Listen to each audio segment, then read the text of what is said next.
Salmos, versos del Salmo 51. Bendigo el nombre del Señor. Bendigo el nombre del Señor. Queremos saludar a los amigos, las amigas que están con nosotros en el día de hoy. Y las visitas, ¿verdad?, que son creyentes y también nos visitan. Estamos contentos que estén con nosotros. Son bienvenidos. ¿Okay? El Salmo 51 vamos a conversar. A partir del verso 1 vamos a tener la escritura.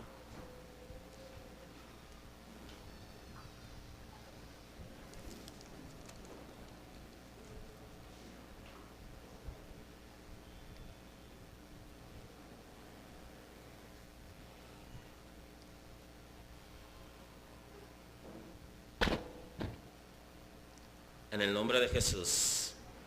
El Salmo 51. Ten piedad de mí, oh Dios, conforme a tu misericordia, conforme a la multitud de tus piedades, borra mis rebeliones. Lávame más y más de mi maldad, límpiame de mi pecado, porque yo reconozco mis rebeliones y mi pecado está siempre delante de mí. Contra ti solo he pecado y he hecho lo malo delante de tus ojos, para que seas reconocido justo en tu palabra y tenido por puro en tu juicio. He aquí en maldad he sido formado y en pecado me concibió mi madre. He aquí tú amas la verdad en lo íntimo y en lo secreto me has hecho comprender sabiduría. Purifícame con hisopo y seré limpio. Lávame y seré más blanco que la nieve. Hazme oír gozo y alegría, y se recrearán los huesos que has abatido. Esconde tu rostro de mis pecados y borra todas mis maldades. Crea en mí, oh Dios, un corazón limpio y renueva un espíritu recto dentro de mí. Amén. Quiero orar esta noche. Siento que el infierno se ha alborotado y quiero orar. Quiero que nosotros oremos juntos para establecer el orden de Dios, el reino de Dios en esta zona. Amén. Amén. Amén. Dios te ha dado una autoridad, Dios te ha dado poder. También tenemos que el hermano Daniel tiene su esposa ingresada en el médico por dificultades en su embarazo. Antes de orar, yo quiero que me resuelvan el eco que estoy escuchando en el micrófono, por favor. Si es posible. Bendigo el nombre del Señor. Bendigo el nombre del Señor. Aleluya. Aleluya. Señor, te damos gracias hoy. Somos privilegiados. Hemos sido alcanzados por tu misericordia, por tu amor, por tu gracia. Señor, gracias hoy te damos por ese privilegio grande que nos da de poder servirte. Sabemos que tú tienes todas las cosas bajo control. Tú conoces, Señor, que el infierno está alborotado. Nosotros queremos establecer el orden de Dios. Queremos establecer el orden de Dios. Queremos declarar cobertura de Dios en el nombre de Jesús. En el nombre de Jesús. Cubro en esta hora, Señor, a cada hermano de esta congregación, a cada familia de esta iglesia, a cada persona que vive en la zona este, que vive en esta zona de Alma Rosa. Señor, en el nombre de Jesús, estamos cubriendo, estamos declarando la protección de Dios, estamos declarando nulo todo plan del infierno en el nombre de Jesús. Cubrimos en esta hora, aleluya, de todo azote, todo plan, en el nombre de Jesús. El infierno está derrotado, el poder de la sangre está cubriendo. Nos levantamos contra toda opresión. Nos levantamos contra toda opresión en el nombre de Jesús. Establecemos el reino de Dios. Declaramos la cobertura de Dios en el nombre de Jesús. Estoy cubriendo los familiares, los hogares de cada uno de los oficiales de esta iglesia, de los asistentes, al pastor, en el nombre de Jesús. Estoy levantando vallado en favor de ellos. Hay ángeles en su casa. Así se visita cada oficial de esta iglesia, en el nombre de Jesús, para la gloria de tu nombre, Señor. Estamos estableciendo, cubre las esposas, los esposos, en el nombre de Jesús. Padre mío, los hijos, las hijas de cada uno de los oficiales en el nombre de Jesús. Estoy cubriendo sus familiares, su casa, su trabajo en el nombre de Jesús. Por el poder de la sangre establezco la cobertura de Dios, el orden de Dios. Cubro cada familia, cada hogar, cada pareja. Hay protección de Dios. La Sagrada Escritura establece que donde la sangre estaba, el ángel pasaba por alto. Aleluya. Cubro con la sangre de Cristo en esta hora cada hogar en el nombre de Jesús. En el nombre de Jesús. Por el poder de la sangre establezco cobertura de Dios, el orden de Dios. Declaro una visitación de Dios en este tiempo. En el nombre de Jesús. Conforme a tu grandeza, Dios, obra. Desestabilizamos planes del infierno. Nos levantamos contra los planes del infierno. Los desestabilizamos esta hora. En el nombre de Jesús. Para la gloria de Dios.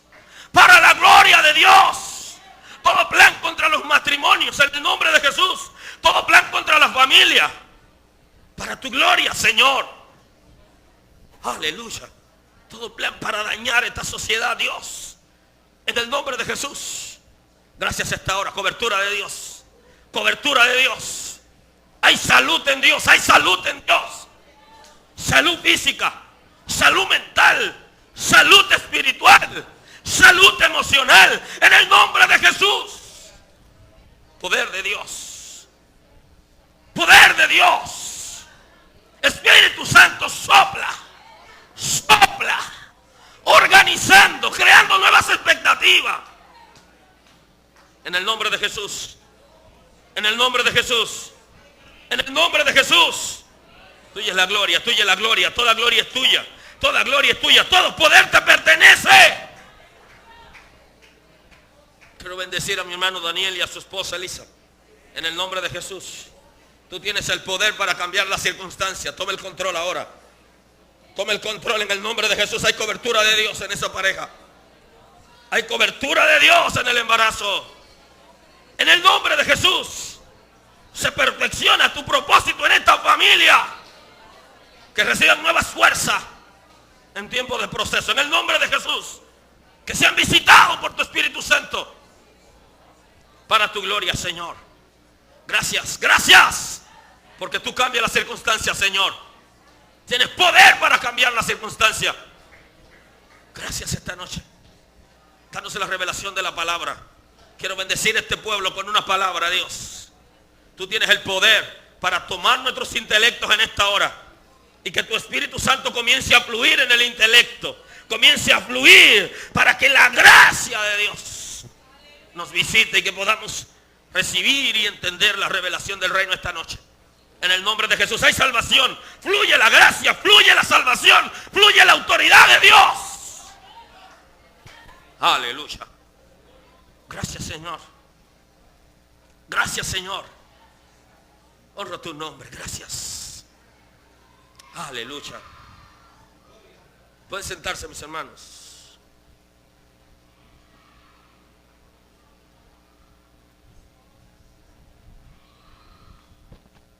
Dios está a punto de hacer algo.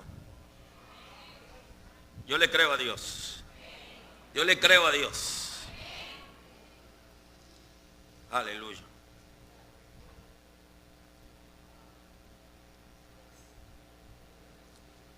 Estamos hablando de proceso. De la ley universal de proceso. Muchos de nosotros somos procesados por diferentes razones. Eso lo conversamos en la primera entrega. Pero hay un tipo de proceso que es exclusivo producto del pecado. No siempre que la gente es procesado, ya eso hemos conversado, es porque ha pecado. No siempre es así. Ahora, hay un proceso que es exclusivo cuando nosotros pecamos. Cuando me ha tocado hablar de la gracia de Dios y del sacrificio de Cristo con algunos estudiantes, hay una pregunta que me hacen al énfasis que yo hago acerca de la gracia de Dios, la misericordia de Dios y el poder transformador del Espíritu. Y me preguntan, entonces, maestro, yo puedo, sabiendo que Dios va a perdonarme, yo puedo pecar. Eso es sumamente interesante porque la gente que sabe, que conoce a Dios, no vive en el pecado. De manera que la respuesta es, toda persona que no ha sido regenerado, aún sabiendo que está haciendo lo malo, no tiene la fuerza para dejar de hacerlo y vive en el pecado. Pero aquella gente que han sido regenerados por el Espíritu de Dios, pueden errar, pueden tener un choque, pueden cometer un pecado y Dios va a levantarlo. Dios va a redimir, Dios ha redimido el pecado a través del sacrificio de Cristo. Ahora, nosotros como creyentes, cuando nosotros pecamos, nosotros entramos en una situación difícil. Nosotros entramos en proceso producto de nuestros pecados. Por eso, Dios nos ha llamado para que le sirvamos. Cuando nosotros pecamos, la gente habla de lo que se conoce como la legalidad. Es el derecho que tiene Satanás para procesarme cuando yo peco. Él tiene derecho. Y ese derecho se le concede porque yo he pecado. Porque yo me he metido en el territorio de él. Y como yo me he metido en su territorio, entonces él puede oprimirme. Dios tiene misericordia de nosotros, va a perdonarnos. Dios sabe que nosotros lo amamos, pero Satanás quiere demostrarle a Dios que nosotros queremos estar en el pecado y que él entonces toma nuestras vidas para someterla a procesos difíciles para que nosotros no nos levantemos. Lo natural es que cuando nosotros pecamos hay una consecuencia a nuestras vidas en términos emocional. ¿Por qué en términos emocional?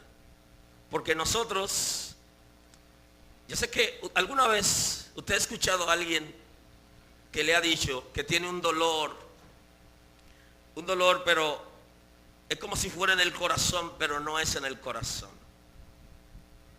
Dicen los expertos que no puede doler. Entonces la gente habla de ese dolor como profundo. El pecado produce trastorno en el centro de nuestras emociones, produce trastorno en nuestras almas. Y es como si fuera un dolor agudo. Y Satanás lo que quiere es que nosotros entonces terminemos con nuestra vida. Cuando nosotros reflexionamos acerca de nuestra condición y el conocimiento que tenemos en Dios, entonces ahí la situación es un poquito más difícil.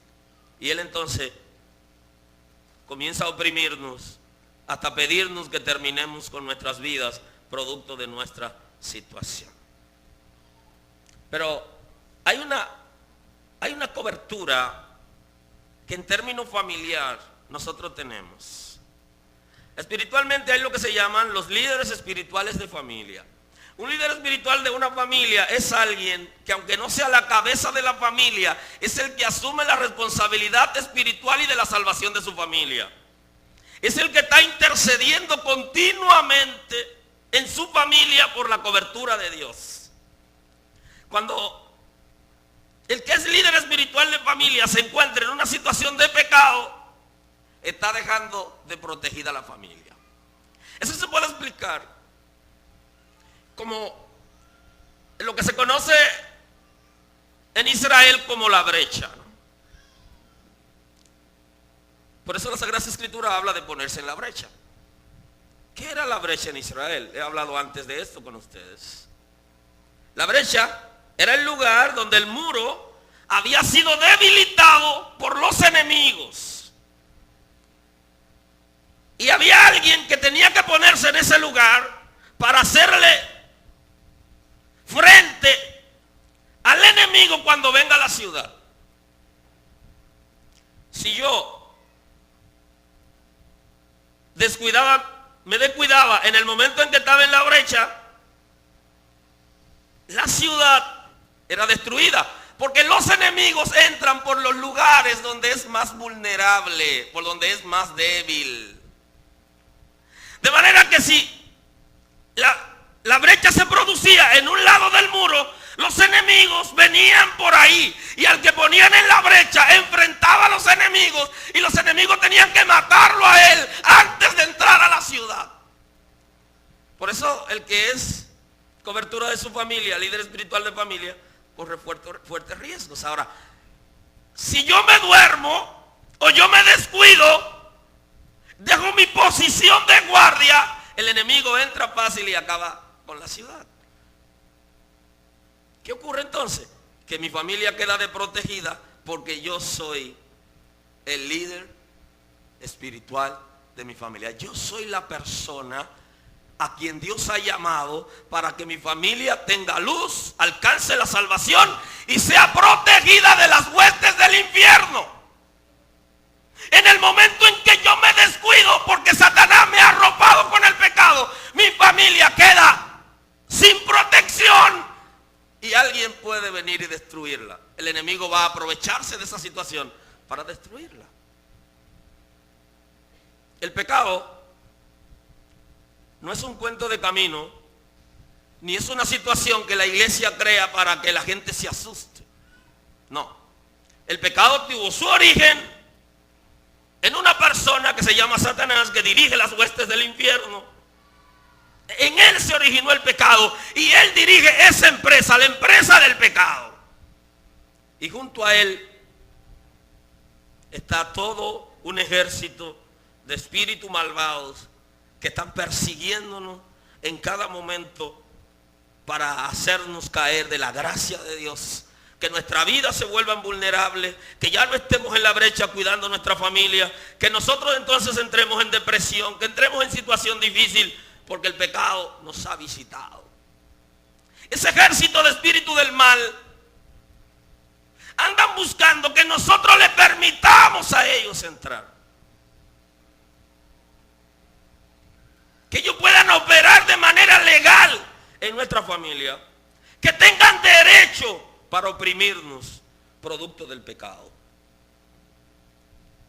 Por eso el salmista en el Salmo 32 dice: bienaventurado aquel cuyas transgresiones han sido perdonadas y cubierto su pecado. Bienaventurado el hombre a quien Jehová no culpa de iniquidad y en cuyo espíritu no hay engaño. Y él dice: mientras cayese envejecieron mis huesos y mi gemir todo el día, porque de día y de noche se agravó sobre mí tu mano y se volvió mi verdor en sequedades de verano. Él está hablando de una crisis que él vivió producto del pecado, en la que emocionalmente se fue al piso. Y él se describe como una persona joven, pero tan débil como un anciano, porque el pecado lo había dañado tanto que su verdor, él describe, su primavera se había convertido en verano. Bendigo el nombre de Dios. Porque ese árbol que ha sido plantado junto a la corriente de las aguas, que permanece verde y que tiene siempre fruto, se secó la fuente que hacía que él esté permanentemente verde. Entonces eso produce trastorno en término emocional. Ahora, Dios, tenemos el caso aquí, cuando David peca, hay una palabra que le dice Dios a David. En el segundo libro de Samuel, en el capítulo 12, en el versículo 13. Dios le dice, entonces, dice David, entonces dijo David a Natán, pequé contra Jehová. Y Natán dijo a David, también Jehová ha remitido tu pecado, no morirás. Bendigo el nombre de Dios. Es tan interesante ver una expresión de gracia en el tiempo de la ley. Como antes del salmita, antes del rey David reconocer que había pecado, Dios le está diciendo: tus pecados han sido perdonados. Cuando él lo dice, el profeta no consulta a Dios, sino que declara lo que ya Dios había puesto en su corazón: tus pecados ya han sido perdonados. Y de cierto no morirás por tu pecado. ¿Qué ocurre en la gracia? En la gracia lo que ocurre es, la Sagrada Escritura dice que el Espíritu de Dios está en nosotros. La Escritura dice que el Espíritu de Dios no mora en templo sucio. Sin embargo, si usted lee la Sagrada Escritura, cuando el Espíritu viene a nosotros estamos sucios. Bendigo el nombre de Dios. Lo que pasa es que el Espíritu de Dios viene a mi vida y me limpia, me organiza. Y después que yo estoy bien organizado, yo no puedo retroceder. Entonces el Espíritu se queda al margen. Ahora, ¿cuál es el primer paso cuando yo he pecado? ¿Qué es lo que hace el Espíritu de Dios? El apóstol Pablo nos habla de que el Espíritu de Dios se contrista. O sea, el primer paso, el Espíritu de Dios no se retira cuando yo peco, sino que el Espíritu de Dios es entristecido dentro de mí y me llama la atención y me dice: Morillo, tú has pecado. Óyelo bien, tú has pecado.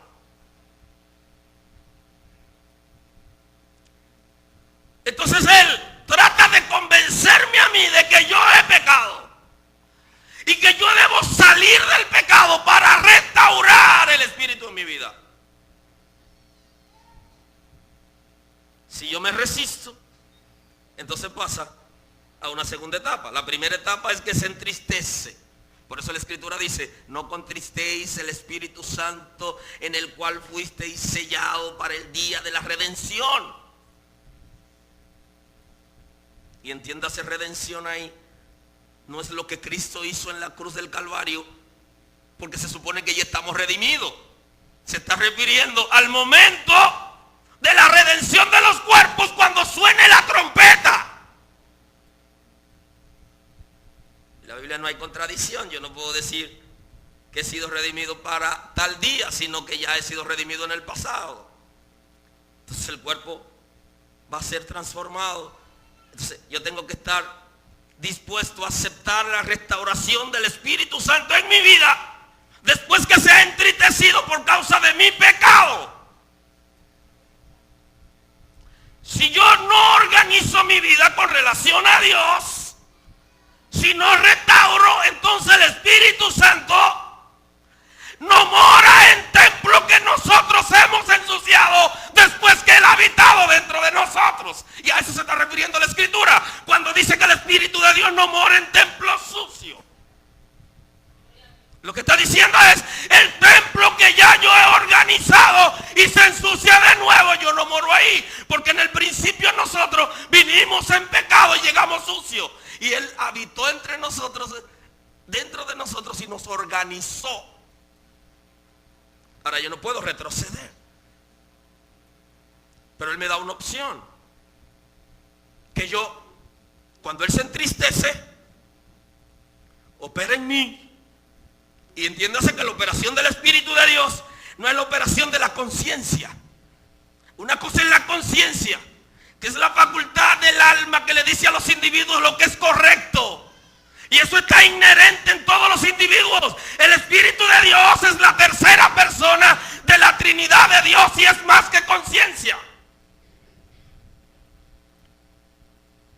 La Escritura lo que dice que la conciencia remuerde, se endurece, se petrifica, se vuelve piedra. Eso es lo que se llama en la Biblia la cauterización de la conciencia, cuando ya se vuelve piedra y no tiene sentimiento. Con relación al pecado, no recibe la misma percepción que tenía en el principio, porque la respuesta no fue adecuada de nosotros a ella.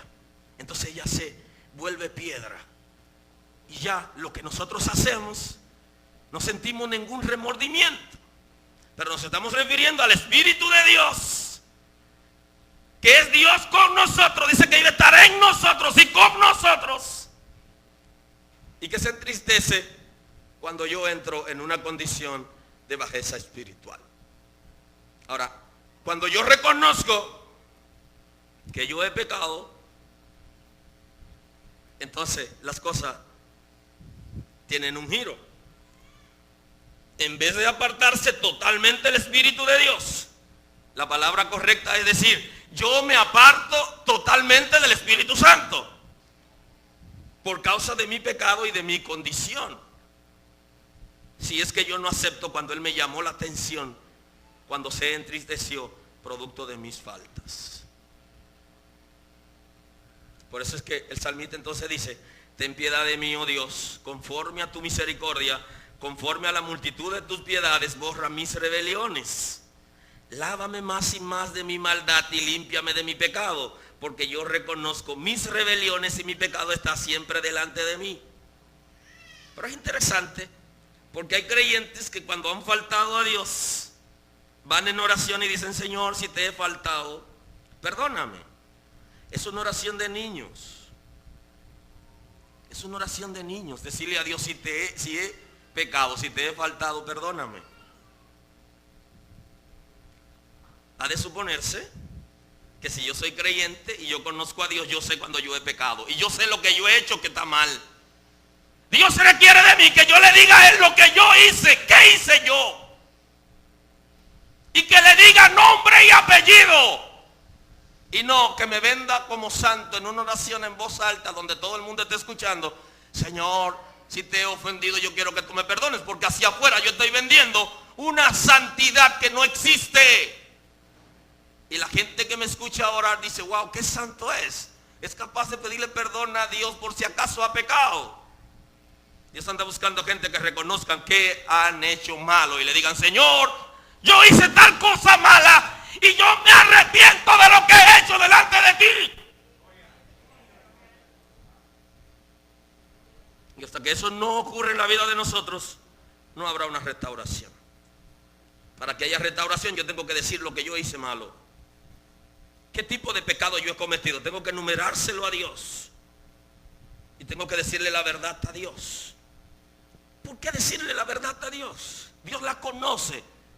Pero Dios anda buscando que nosotros seamos sinceros. ¿Cuál es la verdad de mi pecado? La verdad de mi pecado es que yo voluntariamente pequé. Y que a mí nadie me metió en ese pecado. Y que nadie es culpable sino yo. ¿Cuál es la mentira del pecado? Alguien me hizo pecar. Se aprovechó de mi debilidad. Mi esposa no me atendía. No nos llevábamos bien. O sea que ella también es culpable de mi pecado. El diablo sabe hacer su cosa para enredarnos a nosotros. Porque quien es culpable del pecado soy yo. Yo fui el que me metí en el lío. Yo soy responsable de mi pecado. Y nadie tiene la culpa de que yo haya pecado. Es posible que alguien pudiera ayudarme, pero yo soy responsable de mi pecado. Bendigo el nombre del Señor. Lo que pasa es que a veces nos parecemos a Adán y a Eva. Adán razona, un razonamiento extraordinario, y le dice, no, pero tú me dio una mujer. La mujer que tú me diste, esa fue la que me convenció. Se supone que Dios también era culpable, porque si Dios no le da a la mujer, él no cae. Bendigo el nombre de Dios. ¿Qué cosa de la vida? Nosotros tenemos que, para ser restaurados en una condición de pecado, tenemos que admitir en la presencia de Dios. Por eso se está hablando, la gente está hablando de lo que es el pecado sin confesar. Lo que pasa es que hay gente que restablece relaciones sin pedirse perdón. Y eso pasa muchas veces en la pareja, y la gente que está casado sabe de qué estoy hablando. Hay uno de los dos que ha ofendido al otro y no le ha pedido perdón y está ¿buscando qué? Tú tienes que reconciliarte, tú tienes que admitir que tú fallaste y que tú has dañado a tu compañero o compañera. Y después entonces tú puedes buscarla. Entonces ahí hay una relación funciona así. Anda mal la cosa. Entonces se va a convertir en una situación como cuando usted le echa mucha agua. No, hombre, no. Cuando usted la presa, usted la deja que coja agua y no la va desaguando con tiempo. Vienen las paredes y se explotan. Eso es lo que va a pasar. Entonces, en términos espiritual, tenemos que razonar en la presencia de Dios. Yo lo he hecho mal. Y si yo lo hice mal, lo que yo tengo que hacer es ir a donde Dios y decirle: yo lo hice mal, Señor. Yo soy responsable de mi pecado. Yo no debía haber hecho eso. Yo he fracasado en la relación contigo y yo quiero que tú me restablezcas. Es posible que usted se quede en la iglesia mucho tiempo, pero no ha confesado su pecado delante de Dios, sino que ha restablecido la relación con Dios sin restauración. Y entonces tiene debajo una carta que en cualquier momento se puede sacar en tu contra. Dios anda buscando gente que lo amen y que sean sinceros y que tengan una relación estable con Él. Y que si han fallado, reconozcan que han fallado. Y como me decía Josué, creo que fue ayer: yo cometí un error, los errores son de humano. Y yo soy un humano. A él se le quedó el manual de piano. Yo le dije: lo dejaste, Josué. Y él apeló: no, yo soy humano y yo cometí un error de humano. Y yo fallé porque soy humano. Entonces el muchacho lo que está haciendo es cuestionando, porque yo le estoy llamando la atención insistentemente, porque yo entiendo que él no debió habérselo olvidado. Pero él se defiende y entonces me dice: no, pero yo soy humano. Sabe mucha teología. A su propio abogado. Mi tía le decía a él leyita. Pero así es, hermanos. Es verdad que los errores son de humanos. Y si usted erró, pero usted tiene que reconocer lo que usted hizo. Y usted no va a ser restaurado hasta que usted reconozca delante de Dios que usted ha actuado mal. Eso tiene que ser así. Y hasta que usted sea restaurado, que usted reconozca que lo hizo mal, Satanás tiene derecho sobre ti, porque hay áreas de ti que no están bien. Y él va a oprimirte, va a acorralarte. Y hay una cosa importante que pasa entre los creyentes y el infierno. El infierno se da cuenta que ya no lo puede sacar de la iglesia. Perdón.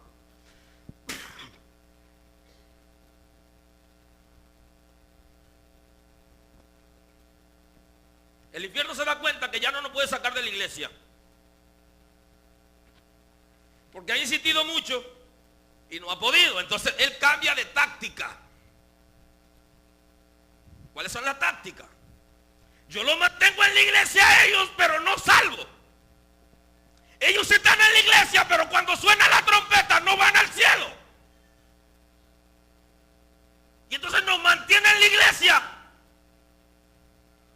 ¿Pero de qué manera? Bendigo el nombre de Dios. Yo quiero estar aquí, pero yo quiero estar salvo. Bendigo a Dios. Bendigo el nombre del Señor. Si yo no estoy salvo, yo necesito restaurarme. Porque yo debo estar aquí, pero también debo estar salvo. Yo debo ser una persona restaurada. Entonces David, la escritura dice que cuando él le dice al profeta, el profeta lo convence de que la persona que le está describiendo es él. Y él reconoce y dice: yo he pecado, pero yo no he pecado contra nadie, yo he pecado contra Jehová. Aleluya. Yo quiero que usted sepa que el pecado no es contra el pastor ni es contra el hermano. El pecado es contra Jehová. Yo he violado tus normas, Jehová. Oye, profeta, yo he hecho lo malo delante de Dios. Y entró en pánico. Y ahí es donde el profeta le dice: no morirás. Dios te ha perdonado, tú no morirás. Lo que pasa es que ya David sabía ¿Por qué murió Saúl de esa manera?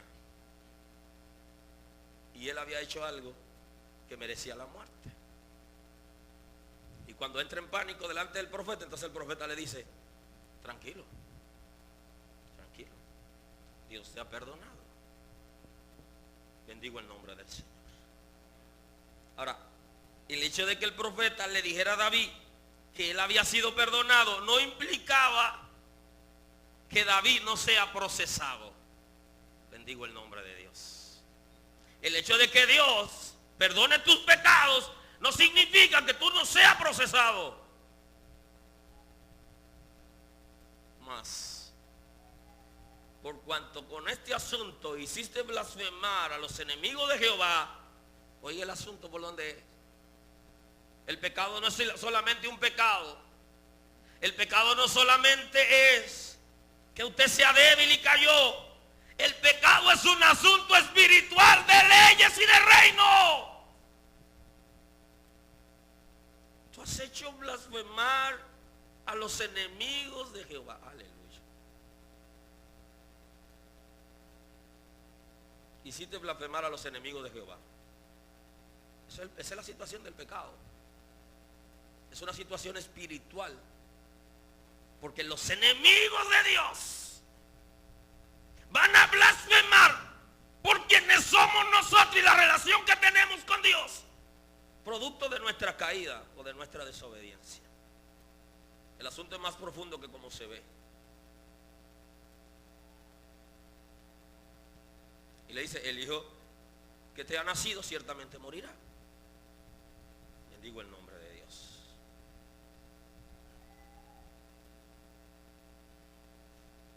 Hay una serie de procesos que David comenzó a vivir cuando él pecó. Sin embargo, esos procesos no tenían que ver necesariamente con la confesión que David hizo de su pecado. De hecho, en el Salmo 51 encontramos la confesión de David. Analizando el Salmo 51 a la luz de la Escritura, nosotros encontramos que es una manifestación de la gracia de Dios en el tiempo de la ley. Porque Dios sí perdona, y aún en la ley perdonó a David. Y estamos en la gracia, Él va a perdonarnos. Pero Él no nos va a librar, o mejor dicho, Él no va a saltarnos a nosotros, no nos va a brincar de los procesos que tenemos que pasar producto de nuestra caída. El salmista le dice a Dios: ten piedad de mí, oh Dios, conforme a tu misericordia. Conforme a la multitud de tus piedades, borra mis rebeliones. Lávame más y más de mi pecado. Límpiame de mi pecado. Porque yo reconozco mis rebeliones. Mi pecado está siempre delante de mí. Contra ti solo he pecado y he hecho lo malo delante de tus ojos, para que seas reconocido justo en tu palabra y tenido por puro en tu juicio. El salmista está reconociendo su situación de pecado. Él va a ser restaurado por su pecado, porque él está reconociendo que él lo hizo mal, que él había actuado mal, que él había hecho que los enemigos del reino de Dios blasfemen contra Dios producto de su pecado. Mira quién pusiste a dirigir el pueblo tuyo: a una gente que abusa, a un impío, a uno que es capaz de hacer esa cosa.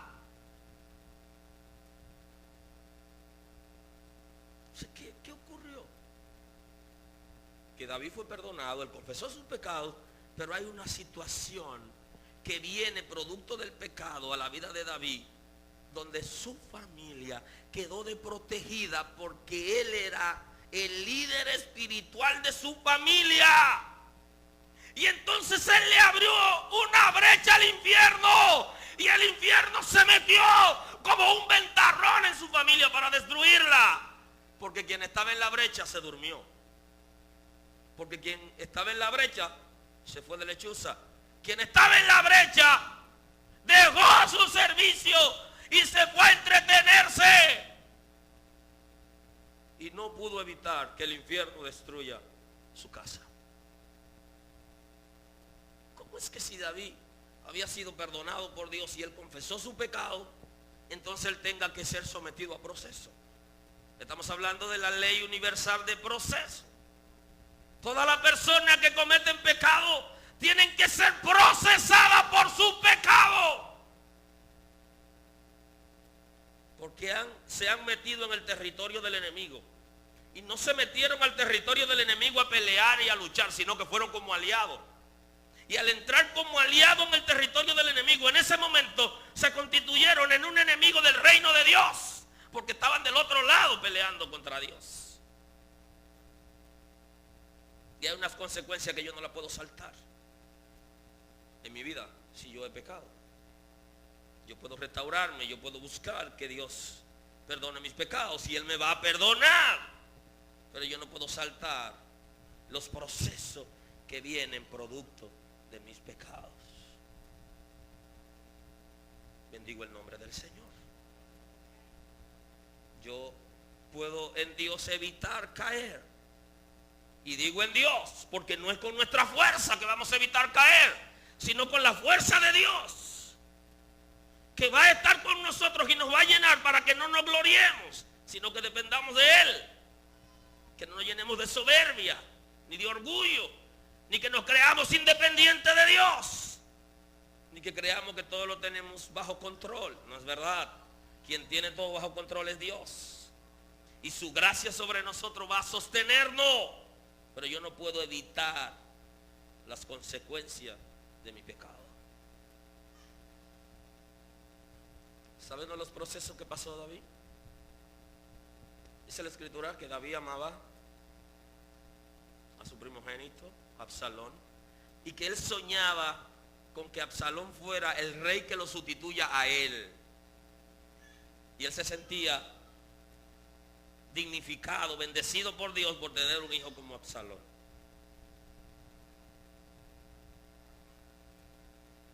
Y Absalón, entonces, un hermano de padre, sea un hijo del rey, le violó a una hermana, Anona Tamar. Era hermana de padre y madre de Absalón. Y esto es interesante, porque Dios había dicho que los reyes no debían tener tantas mujeres, y ellos no entendieron por qué Dios lo había establecido para evitar ese problema. Luego se enfrentaron los hijos de diferentes mujeres. Estaban ahí enfrentados. Y Absalón mató a su hermano porque violó a su medio hermano por violar a su hermana. Y ya comenzó Satanás a destruir la casa del siervo de Dios, porque él abrió. Él se quitó de la brecha, se quitó la responsabilidad de proteger a su familia en términos espiritual, y el enemigo decidió procesarlo producto de su pecado. No siempre cuando vivimos una experiencia de esta naturaleza es porque hemos pecado, pero hoy estoy hablando netamente de los procesos producto del pecado. Y esos procesos no implican que Dios no nos haya perdonado. Y David vio a su hijo Absalón tomar el reino y él salir como un cobarde de la ciudad para no enfrentar a su propio hijo. Y cuando el ejército de David mató al hijo que David amaba y quería que esté en el reino, él lloraba y él lo que decía era: oh Absalón, ¿quién diría que tú reinarías en mi lugar?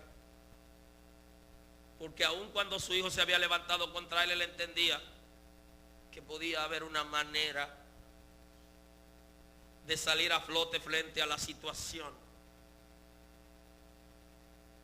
¿Y saben qué?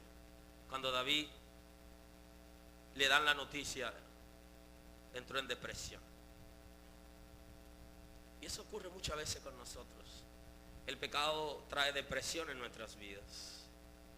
El pecado como que nos acorrala, como que espiritualmente nubla, y es como si nuestro intelecto el enemigo lo tomara de nuevo, y el área del intelecto que fluye en lo espiritual como que se tapa, y como que no entendemos las cosas de Dios y nos encerramos. David también vivió esta crisis. No siempre que la gente está en depresiones por el pecado, pero el pecado trae como consecuencia tristeza, dolor, angustia, trae depresión, trae dolor en el alma, que es un dolor que no se cura con medicamentos. Es un dolor que no tiene antídoto para él, sino que es en lo profundo de nosotros que se produce. Y se produce en nosotros una desesperación.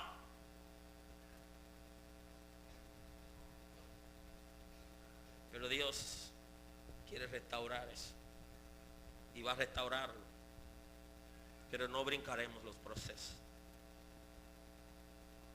Entró la crisis, entraron los procesos en la vida de David. Uno de los procesos más difíciles que vivió David fue que él tuvo que salir del reino y dejarle la ciudad a su propio ejército que se había dividido, a su propio pueblo que se había dividido, y quería ver en lugar suyo a Absalón, su propio hijo, en el reino.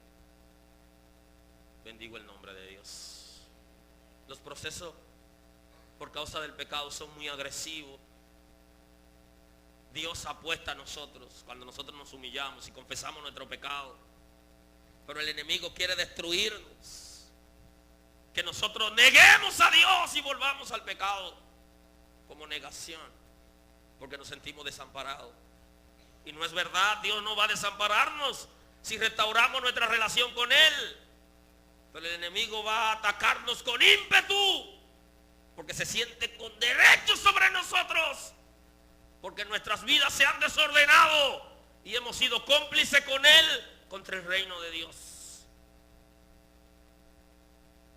Bendigo el nombre del Señor. Dios va a librarnos del infierno si nosotros restauramos nuestra relación con Él. Pero Dios no va a librarnos de que la mano del enemigo nos retuerza y nos acorrale cuando nosotros hemos entrado en una desgracia. Bendigo el nombre del Señor. Te bendigo esta noche. Dios ha perdonado nuestros pecados, pero esos pecados tienen en nosotros secuelas que no son fáciles de librarnos. Hay efectos, y algunos de ellos son duraderos y permanentes en nuestras vidas, que tenemos que orar además por el perdón, que el Señor nos fortalezca, nos proteja, que nos dé la fuerza suficiente para soportar el ímpetu del infierno contra nosotros, porque se vuelve más agresivo el enemigo. No desproteja a tu familia. Tú eres líder espiritual de tu familia, no lo desproteja. Mantente en la brecha. Y tú tienes poder para hacer que el enemigo no entre a atacar. Pero él sabe que tú eres fuerte. Y él te tiene miedo. Y sabe que no puede cruzar por ahí mientras tú estés ahí. Y él quiere distraerte para luego atacar. No te distraiga. Voy a concluir esta noche diciéndote que en términos espiritual, los espíritus saben comer banana, saben comer guineo maduro. ¿Y saben lo que hacen? Que tiran la cáscara delante de nosotros y luego nos pitan. Y cuando nosotros miramos hacia atrás, vamos caminando, entonces resbalamos. Dios va a guardarte. No deje que el enemigo te destruya. Tú tienes una responsabilidad con el reino de Dios. Si ha pecado, no restablezca la relación sin confesar tu pecado y sin ser restaurado para que sea bendecido. Y si ha fallado, dile al Señor que te dé las fuerzas, porque el enemigo viene con ímpetu contra ti, pero tú eres vencedor y Dios apuesta a ti. porque Él sabe que tú lo amas. Y que tú has confesado tus pecados y que te has restaurado. Señor, te doy gracias esta noche. Bendigo tu nombre.